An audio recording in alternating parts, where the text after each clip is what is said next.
Hey everyone, welcome back to another episode of All in the Name of Growth. I am really excited that you're here with me today and also very excited to welcome Jennifer Kok onto this episode. I'm really excited to hear from her and the information that she is going to share with us today. I know is going to be extremely valuable to those that are listening. So Jennifer, welcome. Thank you. Looking forward to it today. Yeah, me too. I've really been looking forward to this. So just to do kind of a jump in, I'm going to dive a little bit into your brain here. I want you to tell me, kind of a getting to know you question. What do you think is the biggest lie that people tell themselves? That's a toughie, but one that I hear a lot, especially with women, is I don't deserve this or I'm not worthy of this. Ooh. And that is a loaded one, I know, but I feel like we're such a society where we get that reward, right? We're always getting a reward. So we're always going after the results, and that can really trigger people. I work so hard in my business, and am I really going to make it? Do I deserve it? Am I worthy of it? That is absolutely true. And I have the same experience with women in coaching them over the last decade. That comes up a lot. And I don't really know where that comes from, but it is absolutely true and something that a lot of women have to overcome in order to get to really where they want to be in their lives, to recognize that they do deserve it. Like that there isn't like a nebulous thing out there that says that, oh, you can, but you can't, you can, but you can't, like it's whether we choose that we want it or not, that really it determines whether or not we have it. So for everybody that's joining us, Jennifer is actually a small business consultant, and y'all know I love business. I love empowering women, especially in business. I think that it's just such a great avenue for women. If you haven't listened to my 5 reasons why every woman should consider starting a business, go back to that episode. It's like episode 6, maybe. I really, really love that. But today we're not going to be talking necessarily about business exactly. It applies, but it also applies to non-business women. And that is really about your mindset and why it matters. And then we're also going to kind of go into managing expectations, because I know that that's a really big thing for women as well. So Jennifer, why don't you first share with us kind of how you got into becoming a small business consultant? Because I know it was kind of a winding path that led you to this point, and I would love for everybody to hear what that is. Yeah, it's been a long road getting here. So I owned my own brick and mortar. I owned a bakery cookie cupcake business for 20 years. And I sold that business in the fall of 2018. It was just time. I had poured my heart and soul into it, and I was ready to move on to the next thing. Well, the thing was, after I sold it, I didn't know what I was moving on to. Yeah. But I've always had a passion for consulting, and people just naturally came to me all the time anyway, because when you own a business for 20 years, people are going to come to you and just pick your brain, right? So when I was kind of trying to figure out my next phase, my next career, the pandemic happened. And I'm sitting in my living room watching what was unfolding with our small businesses. And I thought, okay, I have a skill set that can help them. I weathered a recession of 2008 and 2009 during my 20 years of owning my business. So I have a skill set that can help these folks just try to navigate this, give them hope, give them some resources, give them some strategies and mindset to get through it. And so that's what I did. I really do feel like God led me here. It's my passion. It's my purpose. I love it. And, I really have this kind of skill set for finding those hidden opportunities for businesses. I love that. And what I'm really looking forward to in this conversation, especially, is that there are a lot of people out there in the world, whether it's in business or not. Like it could just be that they are looking at achieving a goal, whether it's a financial goal or a relationship goal, a business goal, whatever it is, it can be different for everybody. I think that a lot of people will look at other people who are successful in those things and say, how did they get to do that? Like what made the difference for them? And I know that a lot of people don't acknowledge or recognize or want to put in the work that it takes to actually look at how your mindset plays into your level of success. Mm-hmm. And that is really like the first place, well, outside of becoming self-aware that, there's something going on, but then going into that mindset aspect of it. So let's just dive straight into that. Like, what is it about your mindset that is really going to make or break your success in whatever it is that you're pursuing. Well, I love how you say that, because especially for, I work with entrepreneurs. And when somebody chooses to start a business, what's the first thing you do? You create a business plan. And it's always financial. It's always marketing. It's always, goal oriented. There's not one section on there that says anything about mindset. Yeah. And like you said, no matter what you're achieving, if you're training for a marathon, or you're training, for anything, or want to become an entrepreneur, if you don't have your mindset aligned with what you're trying to do, it can stop you in your tracks. And I see it. It causes procrastination. It causes analysis paralysis, where you just get frozen. It brings out fear. It brings out all these common threads that I see in entrepreneurs. Yeah. And, you can have the best laid strategies. You can have the best workout plan if you're training for a marathon, whatever it is. But if you're not aligned and can see yourself succeeding, you're good. A lot of times what I see is people just don't reach their full potential. And in my line of work, I see business owners quit way before they should have. And, they're hardworking people. It's not about hardworking. Right.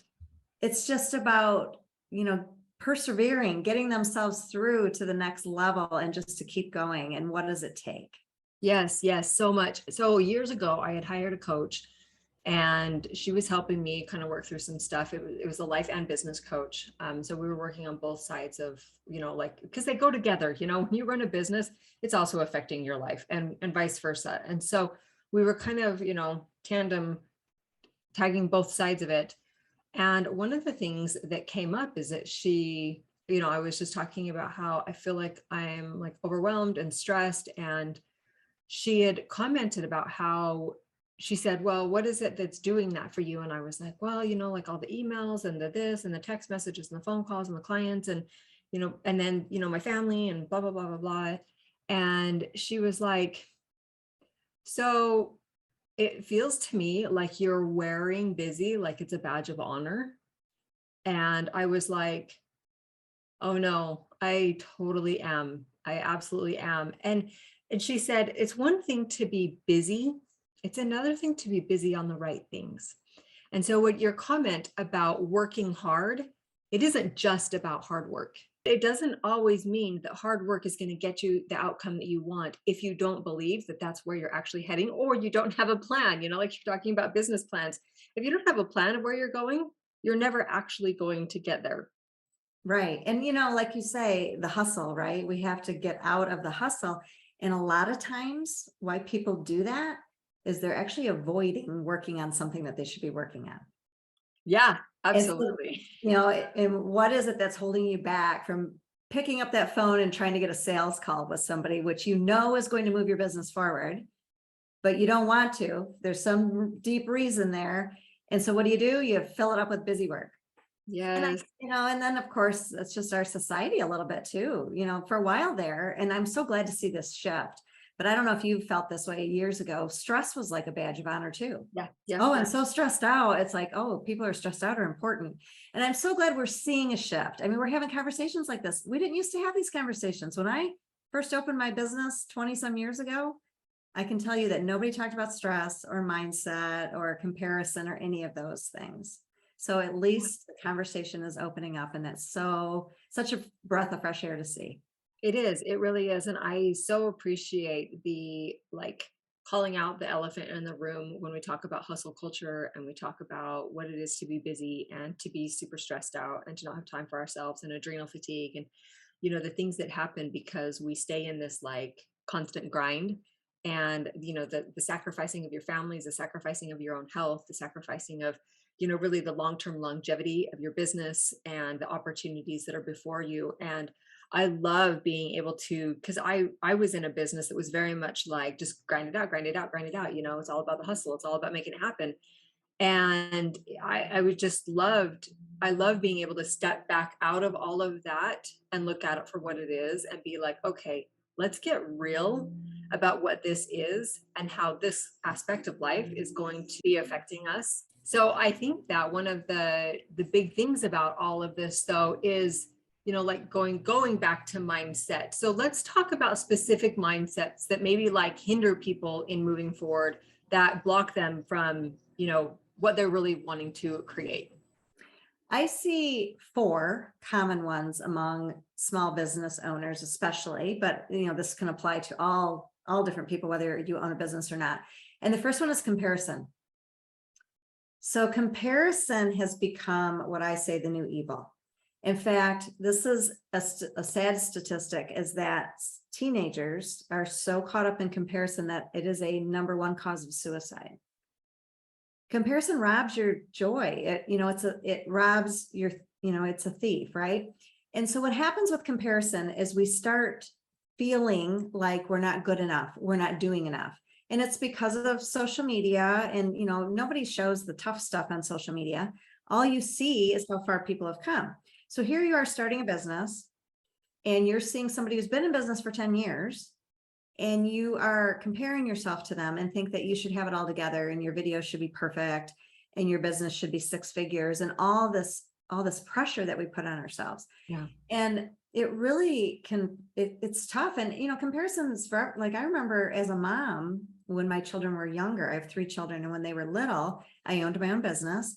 And most of my women mom friends were stay-at-home moms. And, I applaud them for that, because I know that's a hard job. But from a comparison standpoint, I would compare all the time to what they were doing with their children. And it made me feel like less of a mother. Like I wasn't as good of a mother because I wasn't home able to do the things they were able to do. And I will tell you, I killed myself trying to do both. I would work, and then I would also go home and try to do these things that realistically I didn't have time to do. And I ended up just burning myself out trying to do both, until I realized that that's their life, this is my life, and my children are okay too. So comparison is a tough one. And unfortunately, it's one that's very prevalent because we're in this fishbowl world, right? We can see what everybody's doing, and nobody's going to, they're all putting on the fake book, right? You're only seeing the good stuff. You don't know what it took that business owner to get where they are today. You don't know if they're even making a profit.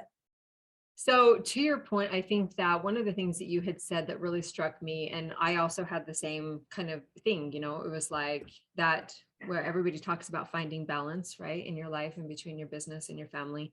And that was a real struggle for me for a really long time, because I felt like every time I was spending time on my business, I should have been with my family. And every time I was with my family, I felt like I should have been, spending time on my business. And it's interesting, because the older that I get, and the older that my children get, the more I realize that one of the best things that, and this is, for people who have heard my podcast before, they've heard me say this before, one of the best things that we can give to our children is our own happiness. And doing something that is fulfilling to us makes us show up better for them in their lives. And maybe we're not on the floor reading, nursery rhymes or stories to them. Maybe it looks different, but I know that the time that I do invest into my children, it has created such a bond between us, and they know what I'm trying to do. And I think, though, that showing up in your own life, doing your own dreams, helps them be able to show up in their lives and feel like they can do that too. So let's jump into your next mindset. I'm excited to go through these. Well, the next one, and you brought up a word that triggers us, is guilt. So when you said should have, and that is what we say when we feel guilty. I ought to be doing this. I should be doing this. So like you said, the pull between whatever it is, whether you're a mom or your family or anything, especially as a business owner, you think about your business 24/7. So how do you start creating those boundaries and not feel guilty when you should be working on your business, or I should be home with my children?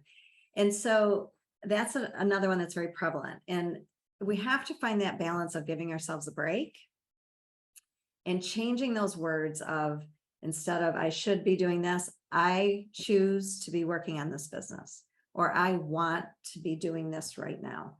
I was just talking to a business owner who, her children are home during the summer. She's working from home, and she said, I haven't been to the beach yet because I should be working. I'm working on this project, and I should be working on this project. So much guilt, the guilt that I should be working on my business, but the guilt I should be at the beach with my kids. She finally took a day and went to the beach and enjoyed the day at the beach. And she told herself all day long, I just want to be here. I choose to be at the beach today. Yeah, I think that's really important to make that distinction of, it's kind of like when we talk about money, it's like, I don't have enough, I don't have enough, I don't have enough. Well, that isn't necessarily always true. It's just a choice that you're choosing to not afford it, or to figure out a way to make it happen, right? Same thing applies when it comes to our business and our families, is that, I should, but really it comes down to this idea that I'm going to deliberately make this choice, and I'm not going to let should rule my life anymore. Today I'm working, and my children know that I'm working, and they can play or do whatever they're doing, but this is like my time to do this, because this is what helps to provide for our family. And it also helps fill me up so that when we're together, I'm not feeling like I should have done something else. And when you're with your children, just be present, in that moment. And I choose to be doing this right now. I choose to take this time for myself, for my family, for our relationship, whatever that looks like. It's really important to make that deliberate mind choice to be present in the moment in whatever it is that you're working on. So true. And that's something, and all these things that we're talking about are a journey. We're not going to sit and go, okay, I'm no longer going to have guilt. Check, got that off my to-do list. It's a journey, and there's going to be triggers, and we're going to feel like we're succeeding at it. And then there's going to be days when we're not doing so well. And I'm working on trying to be more present. And I'm working on trying to unplug one day a week from social media and from my phone and everything. It's just something that we have to do. And my children are older. So, it's a journey. We have to remember that and give ourselves a little bit of a break. Absolutely. It's just a matter of being intentional about it. Yes, absolutely. Okay, let's get into number 3. Number 3 is fear. Fear is huge. Fear of what others will say, fear of failure, fear of disappointing, fear of not being able to provide value, especially for us that are in this coaching, consulting space. That is a big trigger. And what happens with fear is it leads to procrastination. And I'm sure we all know at least one person who's what we dub the procrastinator, right? And fear leads to that analysis paralysis, where you're just overthinking, overanalyzing, overdoing, putting in so much energy into fear. And really the only way to get out of fear is action. True. You just have to take a step forward. It's never gonna go away on its own unless you get into action. Because once you get into action, you start to realize, oh, that fear wasn't as big as I thought it was going to be. Right. You start building up your confidence. You start getting in a routine, and you just start moving forward.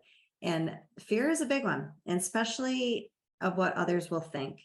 Absolutely. I think that one of the things too that is a good kind of question, and this is a good journaling exercise, is to actually get out of your head. Because here's the thing, when we get in there and we start spinning this idea around in our head over and over and over, it becomes like this behemoth sized thing in our head, and it's what's creating that analysis paralysis. And if we will actually write down, what am I afraid of? And start getting it out on paper. A lot of times when we actually say it out loud, sometimes the fear isn't about other people. Sometimes it's about our own greatness inside of ourselves. And what would that look like to be, a 6-figure income earner, a 7-figure income earner, the CEO of a big business, or, happy in my marriage, or whatever that is, that we're actually afraid of the good things in our life. And maybe that's because we haven't experienced enough of them. And so my daughter has a really good friend right now. I was talking to her yesterday, and she was talking about how this friend is just in her protective bubble of depression, that's how she keeps people away. And because I think she's afraid of trying to experience what it feels like to be happy. And so it comes in all shapes and sizes and in all forms. And if it's something you really want to fix, journaling it out and asking yourself, what am I actually afraid of? And getting real with what that looks like, because you can't fix what you don't acknowledge. And if you don't know where the fear is actually coming from, or pinpoint exactly what it is, you're never going to be able to get over that. So my husband, for example, when we were very first married, he came from a very abusive family. He was the oldest of 6, so he got the brunt of everything. And so he spent his life navigating, reading people and their intentions, and, because that was how his dad was very volatile. And so he brought that kind of into our marriage, from a fear base. I have to always be 10 steps ahead of everybody. I have to have already considered how I'm going to get across that bridge and that bridge and that bridge without even knowing if you're going to even have to cross the first bridge, right? And so I have a lot over the last 22 years. I'll be like, okay, let's actually walk down that path. What is the worst thing that can happen? How is that going to affect you? And a lot of times when you can say it out of your own mouth, you realize how kind of irrational it seems, and you're able to overcome it a lot faster, because the likelihood of that actually happening is very, very, very minimal. Right. It's kind of like when you're up in the middle of the night, like you said, and where our brains are going and we're just thinking, thinking, thinking. And then you finally go back to sleep, wake up in the morning, and then you're like, why did I give that so much of my energy and time? Yeah, exactly. But, it's real and a lot of people deal with it. And one thing too, I love your journaling idea. And another idea that can help is to visualize what you're going to do. Do Yeah. that visualization exercise where let's say your fear of coming on a podcast, you visualize what it's going to look like, what you're going to talk about, what you're going to wear down to the detail, because then your brain starts to feel comfortable, starts to recognize like, oh, I already did this before, even though you didn't quite do it. And that'll help you take that next step forward. Yeah. Going there in your mind first is always helpful, whether it's fear or success, because that's what mindset is, right? Like when you want to create a successful business, you have to first believe in your mind that you're going to create a successful business, and that come what may, you're going to figure it out. But if you have a fear of that, it's good to be able to put that through, like, okay, this first, and then this, and then this, and then, like be able to walk through that, because then it reassures your mind. Like, I've already gone there in my mind. We've got this. Right. It's interesting how I didn't realize how much people do stress out about fear of success, but it is real. Yes, it is. And even we all struggle with it. And I didn't realize how big that has become. I feel like that's something that's becoming bigger in this generation, this culture. And sometimes you'll see people actually sabotage their success. Absolutely. Because they just don't know how to handle it. And, a lot of that stems from the way they were raised or the things that people said to them. And, like, especially entrepreneurs, some of us, like I'm the first entrepreneur in my family. Yeah. And so when you step out in that role, and if people don't get it, they can look at you and go, why would you want to do that? Or, what are you doing? And, those type of comments in their tone can start to, chip away and plant that idea of, what am I doing? Which leads to my fourth one, which is doubt. Doubt is huge with small business owners for that reason. We jump in, we're all excited. We have this passion. We're going to create this business. We've got this idea. We got our plan. And then we get rolling along and we have good days and bad days. And we don't have a boss evaluating us and telling us, work on this, or wow, you did really good on this. And the people that usually are our closest might not understand entrepreneurship. My spouse is the most supportive person in my life, but he's not an entrepreneur. So he doesn't understand some of the things I go through. So then we start to doubt ourselves. Oh, did I make the right decision? Oh, do I really have what it takes? And, one of my favorite scriptures is James 1:6. And it talks about how when you're in doubt, it's like being in a boat, bobbing around, and you're tossed around in the waves in an open boat in the sea. So overcoming doubt is tough. And, I always just say to people, go back to your why. Why did you choose to do this? You trusted in yourself back then to do this. Yeah. Keep trusting in yourself. Yeah. One of my favorite quotes is doubt your doubt before you doubt your faith. Love it. Yes. I'm going to write that down. Doubt your doubt. I love it. Yeah, it is. I think that also one of the things that, it's a unique thing to live in the mind of an entrepreneur and to live day to day. It isn't, you don't get up and go to a job and have somebody tell you, this is what you're going to work on today. This is the project that we're working on. This is, like a lot of times, like you said, for you, when you got into business, nobody had gone before you. They weren't able to be like, here, this is how you grow a cupcake business, right? Like it wasn't anything like that. And I am up against the same thing right now in a business that I am working on. And it's the same thing. Like I don't have anybody that I know of that has done something like this. And again, my husband is so supportive in it. And he does understand entrepreneurship to a degree, but going into a business that you've never done before and really don't even have a clue how you're going to make it happen, but in yourself, it can be amazing. And so it comes down to the thing that I keep telling myself over and over and over and over is slow, deliberate steps. That if you have a day where it's all the fear and the discomfort and the doubt and all of the things are all just like swimming around in your head, that on those days, I just take a step back from everything. And I'm like, I'm not going to let today's emotions dictate my future. And Right. so I'm going to take a step back. I'll go hang out with my kids. I'll, whatever it is, read a book, just unplug from all the things I've been working on and recognize that the next day is likely going to be different, that doesn't generally stick around long term. There was just something that like triggered that in your head and you need to just take a step back for a minute. But having that mindset of those slow, deliberate steps day after day after day is what helps you be able to make the long journey, to traverse the terrain that is totally unknown to you, even though you've never been there, you don't know anything about it, understanding that if you just take one step at a time, it's so much easier than if you're just trying to race through this terrain you don't know, because then you're going to end up falling on your face lots. And that's really discouraging too. Right. And, most likely you went into business, you want to create a legacy for your family. You want to make this sustainable. And the only way you're going to sustain it, like you said, long term is slow and steady. Otherwise, you're going to burn out. And we see that, we see these people just, rise real quick and then where'd they go? And so and sometimes when you have those days, sometimes you just might be tired. Yeah. Or you maybe ate really crappy the day before. The other day I was not very motivated. Well, when I looked at what I ate on Sunday, it's no wonder, so sometimes you have to give yourself a little bit of grace. Yeah. And, a little bit of self-care, and then you'll be back at it the next day moving forward. Which is a great segue into managing expectations, because I think that is, well, not, I know it is a huge part of that comparison thing, is that expectation. Like somehow we create these expectations that we perform to somebody else's level, or that we think that we should be further along in our life because somebody else is further along in their life, or, whatever it is. So let's just dive right into managing expectations and how we can effectively do that. Mm-hmm. Managing expectations has become huge. And I think it's because in today's world, the behind the scenes, you see what everybody's doing all the time, right? So we expect to know these things and expect to get to where they're getting as quick as they're getting.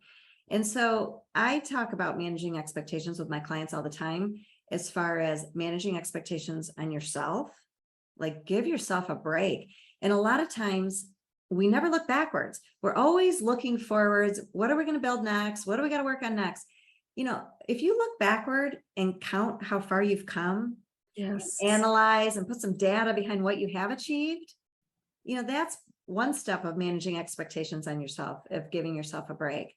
And then I'm really big on managing expectations of others. So whether it's your employees, whether it's your clients, and using that onboarding process to do so. And I talk a lot about this with boundaries, like we talked earlier about balance. I'm not a big believer in work-life balance, because when you own a business, business is your life is your business. They intertwine, and that's okay. But we have to have boundaries. We have to have downtime. Yes. And one way to do that is to manage expectations when you're onboarding an employee or onboarding a client, for instance. This is how you can get a hold of me. This is the time it takes me to respond. This is what you can expect. Employees today like to know what to expect. Yeah. Yeah. No, and that is a huge key part about the expectation thing. And is boundaries and expectations go hand in hand. They really do, because you can't teach somebody how to interact with you by it can't just be nebulous, right? You have to teach them where your boundaries are, what that looks like. Like I'm not available on Sundays. That's just not a time that I make myself available for those things, because I'm spending that day to just get recentered on myself. Or I'm not available after this time, or whether that's with your clients or, employees, whatever that looks like. And a lot of people really struggle with that. It's one of my main pillars within my course that I have, is a whole section on creating boundaries. And there are people, it's interesting to me when they get to that section, it just like pushes their buttons for some reason. Like they're like, wait, what? What do you mean boundaries? I don't have a problem with boundaries. And then they realize that they're letting people walk all over them because they haven't set an expectation that just says, here, this is how we interact. This is how I do this, and it just really, really helps. But also you had talked about looking back at how far you've come. And that's something in my practice with, doing coaching and mentoring, that has been a huge part of what I tell people. Track your data so that you understand how far you've actually come, the progress you've actually made. Yeah, we don't get employee performance reviews when we own our own business. So you have to create that yourself, right? Yeah, yeah. And when you talk about it, managing expectations, I always talk about our phones. In today's world, somebody sends you a text, they expect immediate reply. That's just, we have no patience. This is just what we do. And if you ever sent somebody a text who's driving and they actually use that function on their phone that says driving, I'll text you. And what do? We applaud them. We're like, oh, thank you for doing that. Thank you for not texting and driving. But when we send somebody a text and they don't reply back to us, we're like, well, why aren't they getting back to us? So use automation to your advantage. Put on something on your phone, an auto reply for your clients or whatever it looks like that, I will reply within 24 hours, or because at least it makes people feel like they've been heard, that their message actually went through, and then they know that you're not ignoring them. And it makes them feel better. So then your interaction with them is going to be that much better. And then it protects you from your phone pinging all day long and you getting interrupted and not, spinning your wheels all day. You got to find what that looks like for you and your clients, your business, your family. I had to manage expectations with my family because I used to go into work 3 days a week. So the days I was home and they were, I was accessible. Well, now I work out of my home 4 days a week and they still think I'm accessible 4 days a week. So people don't know, they can't read your minds, right? Right. It's up to us to set those boundaries, and we can do it in a kind way. And we can do it in a way that, like you've said before, we're going to show it better for people when we take the time to do that. Yeah, absolutely. 100%. That was, so I also homeschool my kids. And that's one of those things, when people would want to stop by or whatever, it's like, it may look like we're just home, but we also have things to do, or like the other day, we had a kid from the neighborhood that wanted to come over in the middle of the day. And my husband and I both work from home. And while, that's fine, a lot of kids are home for summer break, our family just functions a little bit differently. And so I've gotten really good at being able to tell people this is these are our boundaries. This is how we, best interact. And evenings are way better than in the middle of the day.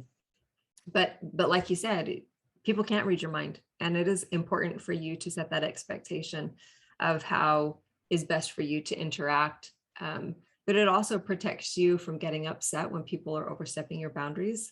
Right. Like you can't get upset if you haven't told somebody or educated them on where that boundary is. Right.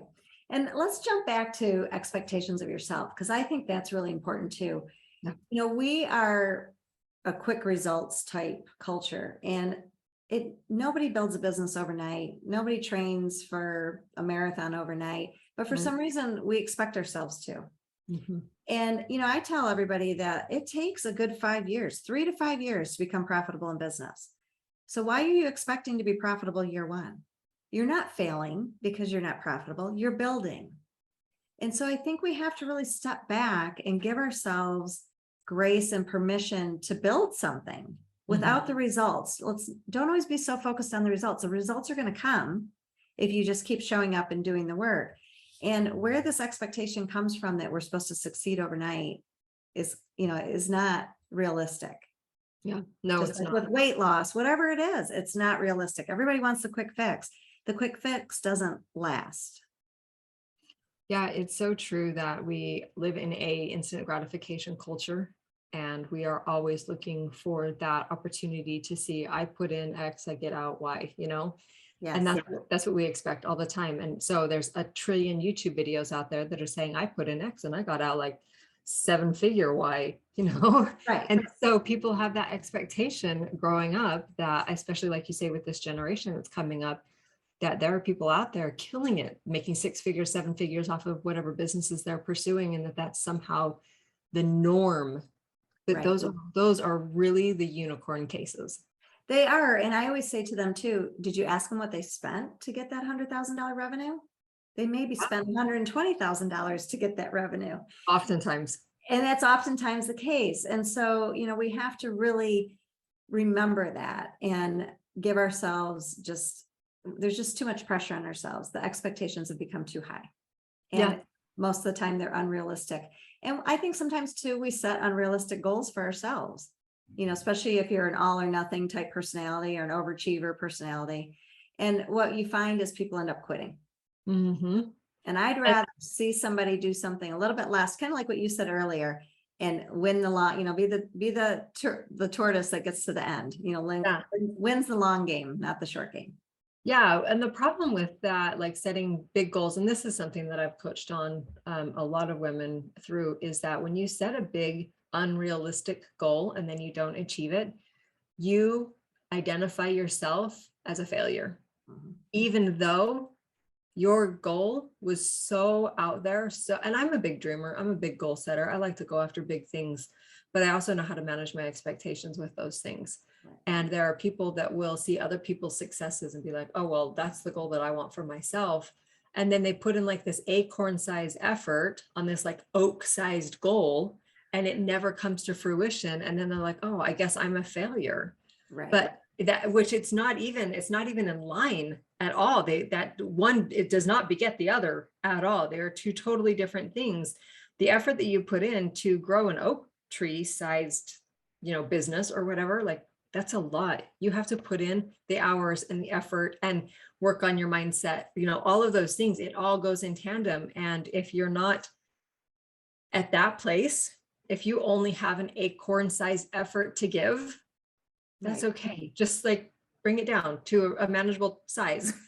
Exactly. And when did we get into this position where we're not creating what we want to create, we're creating what other people think we should create? Oh, and there's seasons of life. Like right now, you're homeschooling and you're building a business.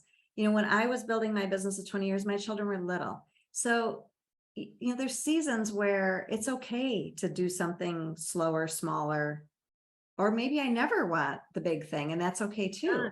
Yes. And I think sometimes that's the first step of all of this, of aligning your mindset and your expectations, is really spending some time with yourself and getting honest with yourself.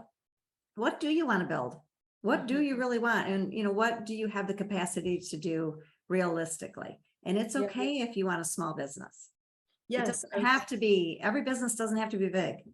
No, it doesn't. I was talking with another coach the other day, and he had said that one of the things that he has his clients do first before they start analyzing and looking at anything is that he's like, I want you to write down your values, pick 5 things at least. What are your values? What is it that you're wanting to encompass in your life? And he said, for example, one of his is excellence. So when we're talking about excellence, if excellence is the goal rather than a 6-figure, that's a whole different mindset, and it changes the way that we experience our business and experience our day and experience our life when we're going for excellence rather than the grind to get to the 6 figures. Exactly. If you're going for excellence, most likely you're going to pick one thing and be really good at it. Right. And so you're right. That's going to change the whole trajectory of how you're going to operate and where you're going to go. And I think sometimes we get caught up in the waves and we just kind of let life take us along, whether it's a career, whether it's your family, your business, whatever it is, instead of really saying, what do I want? What do I want to build today? Mm-hmm. I love that. Okay. So just to wrap it up, is there anything else? I mean, you've just shared so much great stuff. I love the 4 mindsets that you shared, the comparison and the guilt and the fear and the doubt, and then all of the tips for managing expectations, all super applicable. Is there anything else, just the one last tip or a way to implement any of this stuff into our lives that you want to share? I would say choose one. You can't fix everything overnight. Choose one that really comes up for you on a regular basis. And, take your tip of journaling, spend some time with it, and just be intentional. If it takes a sticky note on your wall that says, I'm going to not have fear today, or, whatever it is, a quote, a sticky note, something, but start small. I like it. Build some wins. Yep. I love it. Awesome. Jennifer, thank you. That was such great information. I loved everything that you shared and how you broke it down into, different categories for people to be able to kind of identify, oh, that's my thing. That's guilt. Guilt is definitely my thing, because that was my thing at one point too. It was like, oh my gosh, I cannot even deal with the weight of all of this. And I love that you broke that down for people and then simplified it by just choosing one of them, because it is really, really important to do that. So for people who want to get to know you better, where can they find you online? The best place to go is my website, which is nextwavebusinesscoaching.com. Perfect. I have a lot of resources out there if you are a small business. So everything from hiring to recession proofing, all those type of resources. And my specialty is helping existing business owners who feel stuck or they've kind of plateaued, I help them get growing again. And I help them find those hidden opportunities for revenue and profit. I love that. What a great resource you're putting out there. I love everything that, I mean, everything you just talked about on your website and what you stand for. And, you know, I really respect the fact that, you know, you kind of had this, and there's even a journey before you started your cupcake business. You know, there was a journey even before that even came about that got you to that point. And I just so respect you pushing through, because I know that making that decision way back then just to start your own business was really hard. And to be in business for yourself for 20 years, that's also not easy. It's just being in business for yourself is not for the faint of heart. And making yourself get up every day and do the things that you know you need to do, even though there's not a taskmaster saying what you need to do. And now coming full circle around and recognizing that your experiences can help so many other people. And I think that it's great that you've come to this place now in your life, and that it's something you're so passionate about, helping people really be able to get unstuck and work on their mindset and be able to get to that next level. It's awesome. So thanks for being a light out there in the world. Oh, well, thank you. I really appreciate that. And honestly, I just have a passion for small businesses. They're the heart of our communities. I always say they're the people that hire our kids. They're the ones that are, you know, creating our communities. They're the boots on the ground. So my passion is being an advocate for them and just helping them survive and thrive. So thank you for those kind words. I really appreciate it. I love that. Awesome. Okay, well, we will catch up with you later. All right. Thanks for having me. Yeah, bye.